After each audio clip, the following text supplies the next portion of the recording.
Estaremos leyendo los versículos del 30 al 32.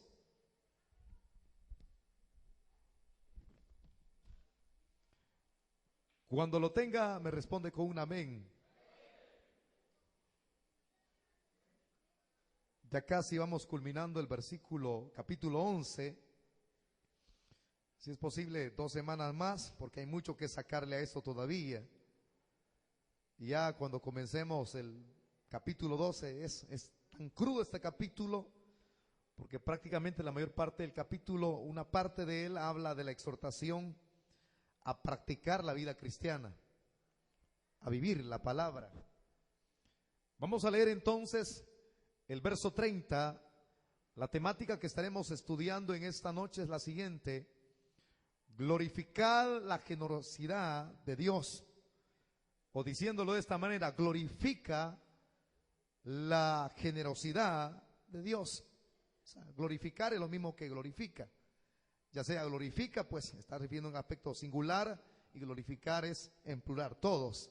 Versículo 30 dice la palabra de Dios de la manera siguiente: pues como vosotros también en otro tiempo erais desobedientes a Dios, pero ahora habéis alcanzado misericordia por la desobediencia de ellos.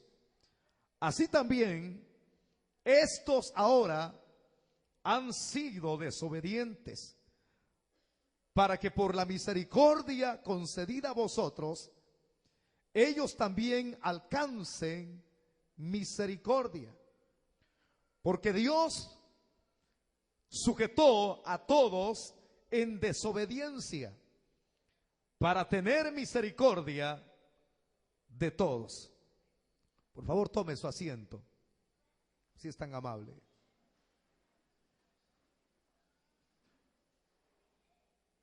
Glorifica la generosidad de Dios. Para poder, hermanos, ya entrar en detalles con estos versículos que hemos compartido, enlazamos la temática de la semana anterior para no desligarnos de un estudio que precisamente es irrompible, y a la vez también cuando enlazamos con estudios anteriores estamos como tratando de complementar la idea para que nosotros podamos tener mayor lucidez o entendimiento acerca de lo que vamos a proseguir explicando. Las últimas expresiones de la semana anterior fueron estas, si usted se recuerda: los dones y el llamamiento de Dios son irrevocables, tanto el llamado como como también los dones. Decimos que dones es charisma, carisma, que es la expresión que significa gracia. Entonces ese es carisma. Y refiriéndose a lo que es el llamamiento, es a la vocación a la cual Dios nos ha llamado a cada uno de nosotros. Ahora, esa vocación o llamamiento o elección que Dios nos dio, eso nadie puede quitarlo. Lo que Dios ya le dio a usted, ni el mismo diablo puede obstruirlo, ni quitárselo. Por eso es que la Biblia dice, cuando Pablo escribe, siempre en sus epístolas, él dice: ¿quién acusará a los escogidos de Dios? Pero también dice la misma palabra de Dios, dice que nadie podrá apartarnos del amor que es en Cristo Jesús, Señor nuestro. Entonces lo que usted recibe, nadie puede quitárselo. Hay una seguridad plena que lo que Dios da es confiable. Dígalo fuerte conmigo: es confiable. O sea, esa es la garantía nuestra. Por eso es que, hermano, algunas veces usted y yo caemos mal.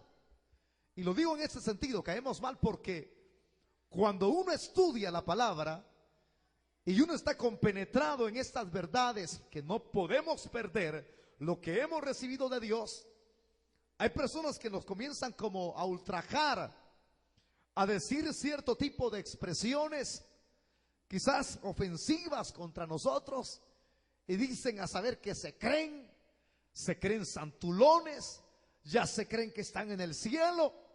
Pues una cosa digo para aquellos que hacen una crítica hacia nosotros: sí, ya nos sentimos en el cielo. ¿Y qué? Ya nos sentimos en el cielo. Porque cuando el Señor nos saca de las tinieblas y hace un traslado al reino de su amado Hijo, y el reino de Dios, el gobierno de Dios permanece en nuestros corazones, lo que Dios nos está dando es un adelanto de lo que un día habrá de darnos en su verdadera plenitud. O sea, diciéndolo en síntesis, Dios nos adelanta un pedacito de cielo. Y digo esto, hermano, clarificando la idea, porque desde el momento en que tenemos a Cristo, tenemos paz. Desde el momento en que tenemos a Cristo, tenemos gozo. Desde el momento en que tenemos a Cristo, somos felices. ¿Cuántos son felices aquí? Ese es el adelantar un pedacito de cielo. Porque estas características son de las cuales usted y yo estaremos revestidos cuando estemos un día con el Señor ahí arriba. Si usted está siendo un oidor minucioso en entender lo que estoy expresando, yo no he dicho que aquí seamos felices en su verdadera plenitud. No. Si fuéramos felices en su verdadera plenitud plenamente, entonces no anhelaríamos un cielo. Pero por eso es que lloramos, algunos lloramos, gemimos, porque aquí no está la felicidad.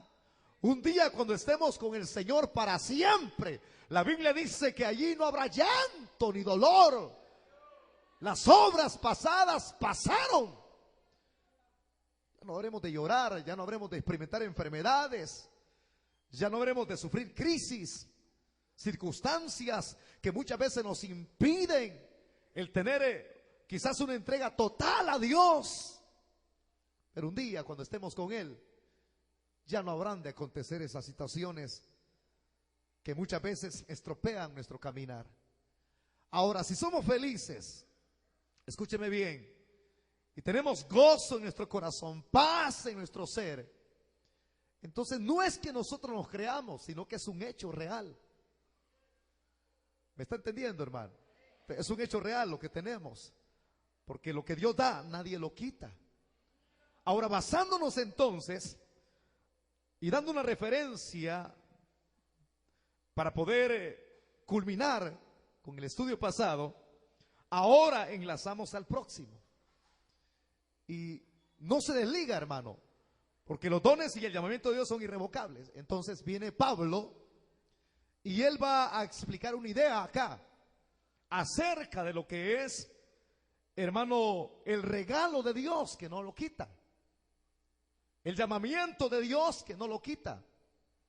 Y por eso es que va a poner estos dos ejemplos. Por favor, lea el texto número 30. Dice: pues como vosotros también en otro tiempo erais desobedientes a Dios, pero ahora habéis alcanzado misericordia por la desobediencia de ellos. Vea cómo inicia el versículo 30. No está hablando nuevamente de lo que es el llamamiento y los dones de Dios, sino que ahora pasa a explicar la experiencia pasada en la cual nosotros los gentiles vivíamos antes. Y él es muy concreto. No está hablando que usted y yo teníamos una vida en obediencia, sino por el contrario, él da a conocer el contraste. En lugar de ser obedientes, éramos desobedientes. Por eso es que lo dice claramente. Vosotros, lo está generalizando. Ustedes, en otro tiempo, dice, erais desobedientes. O sea, no está enfatizando nada agradable, sino por lo contrario. Y eso es lo que a mí me gusta de la Biblia, hermano, porque la Biblia es un libro tan perfecto. La Biblia no contiene errores, es inerrable. Otro tipo de libros contiene imperfecciones. Pero la Biblia es tan perfecta que da a conocer la santidad del hombre como también sus debilidades. Imagínense, habla de un Abraham en Génesis que dice que cometió un pecado de adulterio. Habla de un David que también cometió adulterio. Habla de un Salomón que comenzó en victoria al principio, pero al final de su vida terminó en derrota. Habla de un Saúl que fue desobediente y destronado. ¿Me está entendiendo? Entonces, está hablando de las debilidades. En el Nuevo Testamento, Santiago enfatiza esto y dice que Elías era un hombre sujeto a pasiones igual que las nuestras. Está diciendo que el profeta Elías era débil. Era un hombre similar a usted, no cambia.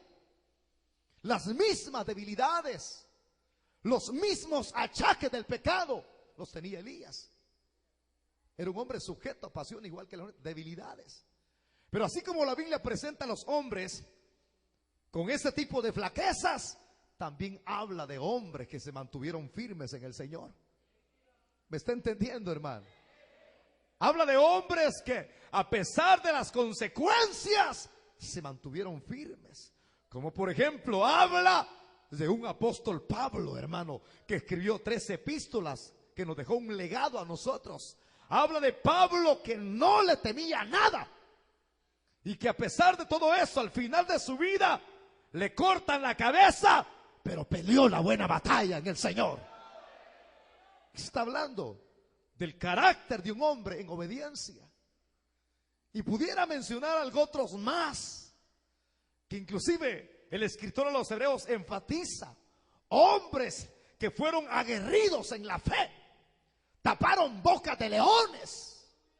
Imagínese usted, hermano, hombres de ese tipo, hombres de ese calibre, hombres que no temieron a las amenazas de reyes, hombres que estuvieron, hermanos, en una actitud de obediencia, desafiando al mismo diablo, al mismo infierno, pero que se mantuvieron fieles al Señor. Por eso es que la Biblia es perfecta, que habla de las buenas cualidades y también de las desobediencias de los hombres. Y por eso es que ahora nos señala a nosotros. Dice, antes vosotros erais desobedientes. ¿Qué es una persona desobediente? Es alguien que no hace caso a quien lo creó. Esa sería la definición propia. Porque la desobediencia es lo contrario a obediencia. Entonces, una persona desobediente no incluye a Dios en su vida. No me va a decir usted que antes usted en su vida dice, yo incluía a Dios. No, hombre, usted le incluía a Dios porque usted necesitaba de un bombero. Hay gente que necesita un Dios bombero, que cuando iba a salir en la madrugada, Colochito, protégeme. Entonces dice usted ahí ahora, ¿verdad? Reflexionando, yo incluía a Dios. Cuando usted va a pecar, así como hacen las prostitutas, ya le conté la experiencia de la abuela de mi esposa que se sentó a la par de una prostituta, por el parque Anita Alvarado, y cuando se sienta, la señora le dice, a usted no le cae nada, y como le iba a caer si la hermana ya pasó a la presencia de Dios, tenía 88 años casi. Pero viene la prostituta y le dice, fíjese que ni el nombre de Dios he hecho yo. Imagínense mencionando el nombre de Dios en vano. Hay gente que diría eso. El bolo cuando se le empina la pacha dice en el nombre de Dios. Ya le sacó al diablo el primer trago que se iba a tomar, lo botó. Y cuando se va a empinar la pacha dice en el nombre de Dios. Alguno podría decir, ya ve que incluía yo a Dios. El ladrón quizás cuando iba a robar decía, ojalá que no haya nadie, primero Dios en la casa, para robar tranquilo. Entonces, hay gente que diría, yo incluía a Dios. No, el incluir a Dios no es mencionarlo en vano, porque el Señor dice en su palabra, de labios me honran, mas su corazón está lejos de mí. Le voy a decir que es incluir a Dios. Incluir a Dios es obedecerle. Eso es incluir a Dios, el vivir para Él. Pero cuando no se incluye a Dios en la vida, se actúa en desobediencia, no se quiere tomar a Dios en cuenta, sino que usted hace lo que le planta la gana, vive disolutamente, vive una vida licenciosa, Y dice, yo no quiero guardar obediencia a la palabra. O cuando se le dice, congréguese, vaya a la iglesia, y yo que voy a hacer así, allí a ese lugar, a mí no me gusta. Pues ahí viene, es un desobediente. Por eso Pablo dice, erais desobedientes. Está hablando en un sentido pasado. Ustedes eran desobedientes. Pero vea, a pesar de narrar esa experiencia desagradable, recordar el pasado, él lo dice, en otro tiempo erais desobedientes, reflexionando en el pasado. En otro tiempo, no está diciendo hoy. Porque yo creo que así es, hermano. Dios mío. Algunos que siguen siendo cabezas duras todavía, hermano. Que uno le está diciendo, congréguense. Es que salgo a las 5 y voy cansado, desobediente. No entiende que tiene que alimentarse, hartarse, empaparse de la palabra de Dios. Algunos todavía dicen, a pesar de que se les pone el bus enfrente de la casa, todavía salen poniéndose el justán a la hora, ya a las 8 de la noche. Hombre, si hay una hora para poder venir a la iglesia. Algunos dicen, ¿para qué me voy a congregar lunes? ¿Para qué voy a ir martes? ¿Para qué ir viernes? ¿Para qué ir domingo? Algunos dicen, no hay que ser tan fanáticos, no hay que agarrarle en serio. A ese no le ha amanecido, es un desobediente de primera. No, hombre, la obediencia implica cuando nosotros decimos, no, hombre, no me quedo en casa. Es cierto que estoy enfermo, pero yo necesito de la palabra de Dios. Es cierto que estoy quebrado económicamente, pero yo voy a ir a la iglesia. Es cierto que me han amenazado, pero yo voy a ir. La persona ama al Señor.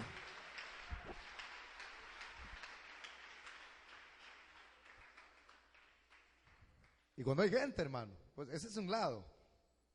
Pero hay otro lado. Dicen, yo no le hago caso al pastor. Es que a mí no me hace caso. Yo soy su guía. Lo que yo le doy aquí es el consejo de la palabra. Allá usted sí lo agarra. Allá usted sí lo vive. Yo no lo voy a andar controlando. Porque algunos aquí vienen, aquí es fácil ser evangélico adentro, hermano, de la iglesia. Afuera es lo duro. Que hay gente que entra aquí, afuera anda como coyotes. Sí, hermano, hay de todo. Hay de todo y eso es generalizado, hermano. Aunque caiga mal, yo sé que ese pastor que me está criticando va a ver este video. Por ahí dijo que yo trataba a la gente de chucho. Yo trato a la gente de perro cuando no obedecen a la palabra de Dios. Porque no es que lo esté comparando a un perro, porque un perro es irracional. Un ser humano que no entienda la palabra de Dios es irracional como un perro. Y no, la Biblia dice que ningún perro entrará en el reino de los cielos, pues. Y por ahí hubo una crítica. Entonces una persona desobediente, hay pastores que son desobedientes. No, hombre, se les tiene que estar diciendo, deje la mujer que no le pertenece. Y vienen los sinvergüenzas, dicen, todas son mías. Todas me las ha dado Dios. Puede escoger ahí colocha, pelo de elote. No, todas me las dio el Señor, pues de gracia. Desobediente. Hay gente que sigue siendo desobediente. La desobediencia se paga caro, hermano. Es mejor ser obedientes. Pero está recalcando Pablo, eso era antes, en el pasado, erais. Ahora son obedientes ustedes. Ni amén dicen, ni se lo creen ustedes. Antes eran desobedientes, hoy son obedientes. Las ovejitas de Dios son obedientes. ¿Cuántos somos obedientes acá al Dios de los cielos, hermano? Aleluya. Por eso es que somos bendecidos en este lugar, porque hay obediencia.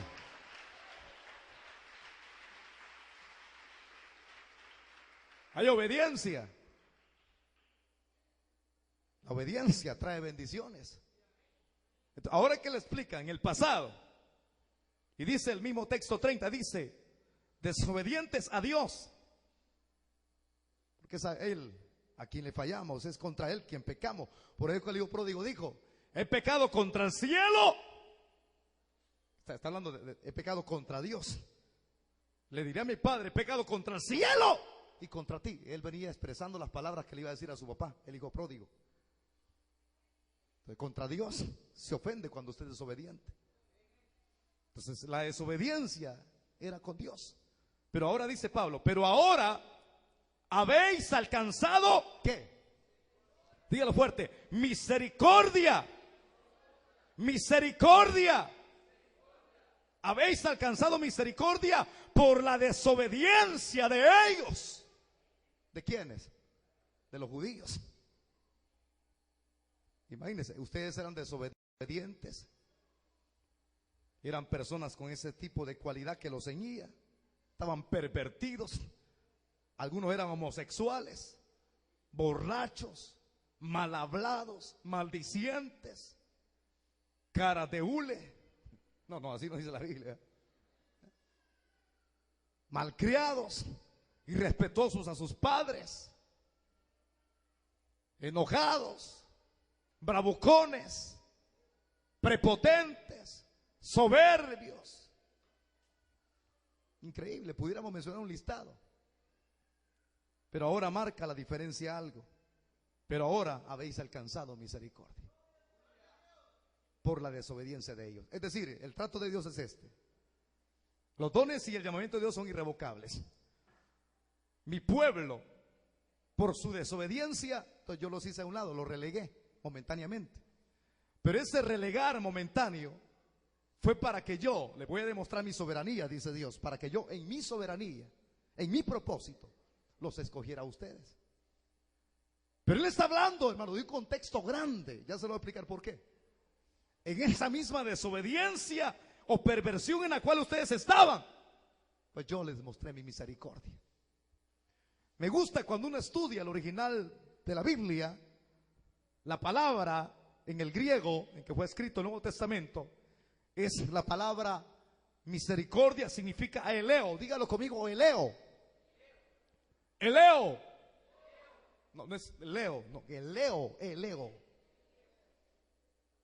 Entonces la palabra eleo, lo que da a entender la connotación es compasión divina. Dígalo fuerte conmigo, compasión divina. Y compasión divina se aplica a aquellos que padecen de necesidad. A ellos se les aplica misericordia. Cristo dijo estas palabras, escúcheme bien, para que usted reflexione y que el Espíritu Santo le ilumine mejor para entender. A él mismo lo estaban criticando, que por qué se juntaba con pecadores y publicanos. Viene Cristo y dijo: yo he venido a llamar pecadores al arrepentimiento, y yo he venido a buscar y a salvar lo que se había perdido. Y viene esta reflexión y dijo: los que están sanos no necesitan de médico. Por eso es que Él vino a los que están enfermos. Por eso es que la misericordia nunca se aplica al que no está necesitado. Hay gente que aquí viene, hermano, y parece ser que le dan la espalda a Dios y se salen. Hay gente que es maleducada acá, maleducados. Vienen cuando el mensaje les está pegando. Dicen: el pastor me está tirando a mí. Pues sí, con usted pues. ¿No está aquí usted pues?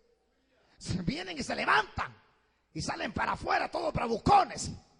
Hay que se vaya el que se quiera ir. Pero lo que está demostrando es que no tiene necesidad de Dios.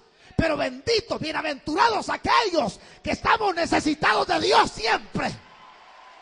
Alábele que Él vive, hermano. Cristo dijo estas palabras en el monte de la bienaventuranza. Dijo: bienaventurados los pobres en espíritu. ¿Dónde están los pobres en espíritu? Son aquellos que son necesitados. ¡Ay de usted el día que se crea que ya no necesita de Dios! Porque hay gente que pasan los años, ya tienen 5 años, ya se creen santos de aquellos que están en la catedral. Ay, ya no le hablan, ya no leen la Biblia, ya no les gusta oír la palabra. Se creen maduros, hasta se pasaron de maduros, ya tienen gusanos, están podridos, porque ya no necesitan de Dios. Y le estoy diciendo esto en el sentido práctico, porque hay muchos que dicen: no, yo necesito de Dios. Si usted necesitara de Dios, estuviera aquí en los ayunos. Si usted necesitara de Dios, óigame, dormilón, vendría a las vigilias. Si usted necesitara de Dios, oraría en su casa. Si usted estaría necesitado de Dios, leería la palabra en su casa. Cuando alguien necesita, busca. Pero cuando alguien ya se cree que ya llegó a una estatura de perfección, se ha equivocado, papito. Y se ha equivocado, hermanita. Tú no tienes que estar necesitado. ¿Por qué? Por eso es que usted siempre, su actitud tiene que ser de necesidad. Cada vez que venga al culto, dígale: Señor, tengo hambre, tengo sed de tu palabra. Pero hay gente que demuestra lo contrario. Allá se quedan en el parqueo platicando. Mire, para quedarse en el parque, a lo mejor váyase para la casa de regreso. Sí, váyase de regreso. Perder el tiempo, viene a pasear. Es que mucho calor es en la casa. Váyase, compre un ventilador, hombre. Yo le puedo regalar para uno, le voy a dar $1. Hay ventilador de $1, de esos pegados de papel, de abanico. Sí. Pero hay gente que viene a perder el tiempo. No está necesitada. Se quedan platicando, ¿no? Yo pues dicen, como vengo a dejar a la gente, me quedo afuera. Entren esa gente. Gente que está necesitada viene a oír la palabra. Entonces, el que no se crea necesitado, entonces no se aplica misericordia. Entonces, la palabra el leo, es compasión divina. Pero la compasión divina se aplica a los que padecen necesidad. Dígalo fuerte conmigo, yo estoy necesitado de Dios, yo necesito de Dios. Por eso es que le envió a su Espíritu Santo, como estamos necesitados. Que padecen necesidad. ¿Pero qué con esto? Qué lindo es. Si la misericordia se aplica a los que padecen necesidad, entonces vea esto lo que le voy a mencionar. ¿Qué es lo que puede satisfacer a estos que están en necesidad? ¿Qué puede satisfacerlo? La continuación es esta: lo que puede satisfacer al necesitado, por cuanto su necesidad es más grande, pero tan grande su necesidad, que nada puede solucionar su necesidad. La filosofía, psicología no puede llenar su necesidad. Por eso es que hay gente que dice, ay, para que mi problema se solucione, voy a donde el psicólogo. El estudio del comportamiento del ser humano, el psicólogo te da un consejo de acuerdo a la perspectiva que él puede examinar en la raíz que tú le vas a dar a conocer con tu vocabulario. Dice, entonces no voy a donde el psicólogo, voy a ir donde el consejero matrimonial. Él tampoco te puede ayudar. Entonces algunos dicen, entonces voy a ir donde el brujo. Tampoco puede llenar tu necesidad. Entonces voy donde el médico. Tampoco el médico puede llenar tu necesidad. Entonces voy a leer un libro motivacional de John Maxwell. Tampoco John Maxwell te puede ayudar con un libro de motivación. Entonces, ¿qué te puede ayudar en la necesidad que tú tienes? ¿Qué te puede ayudar en esa necesidad? Porque es tan grande. Porque lo que provoca la necesidad es el pecado. Experimente esto, se lo voy a dar la comparativa, ilustradamente en lo interno. Cuando usted no come, no desayuna, no almuerza, no es porque esté ayunando. Experimente eso. Acuéstese sin cenar. Yo algunas veces no llego a cenar a la casa, sino que solamente me tomo agua porque quiero líquido, y me acuesto sin cenar. Entonces ahí por las 2 de la madrugada siento en el estómago que me hacen y me levanto. Ando buscando en el refrigerador, pero ya no hay nada. Los bancos que tengo se han comido hasta el pollo, solo huesos hay. Entonces sigo tomando agua y siento le llama a uno, es una expresión que se utiliza, es una necesidad, agilamiento en el estómago, vacío el estómago. Así yo le explico y lo ilustro. Así como uno siente un vacío en el estómago cuando no come, así es también cuando no hay un llenar de nuestra alma. Hay un vacío en el corazón. La gente va, escúcheme, vea esto lo que le voy a decir. La gente, así éramos nosotros, íbamos allá al baile. Usted se acuerda, hay muchas de ustedes que eran bien bailarinas. Hasta la foto de ustedes me han enseñado. Algunos de ustedes eran bien bailarines. 2 de la madrugada salían y después de haber bailado, muévalo, mueva el cuchumbo, hacían ruedas. Entonces viene usted, salía. La pregunta sería, ¿iba vacío o iba lleno? Había una necesidad en el alma de querer seguir moviendo el cuchumbo el siguiente día, y iba y nada podía llenar lo interno, porque las cosas que hay en lo externo en este mundo no pueden llenar la necesidad del hombre, porque lo que produce esa necesidad es el pecado. Entonces, si es el pecado el que produce esa necesidad en el hombre internamente, ¿quién es el único que puede quitar la raíz que produce la necesidad? ¿Quién es el único que puede quitar el pecado, los pecados mismos que el hombre tiene en su vida y que le producen desdicha, le producen un vacío en su corazón? ¿Quién puede quitar eso? Yo se lo voy a decir en esta noche. Lo que puede quitar la necesidad del hombre es la misericordia de Dios aplicada en su ser interno. Alábele que Él vive.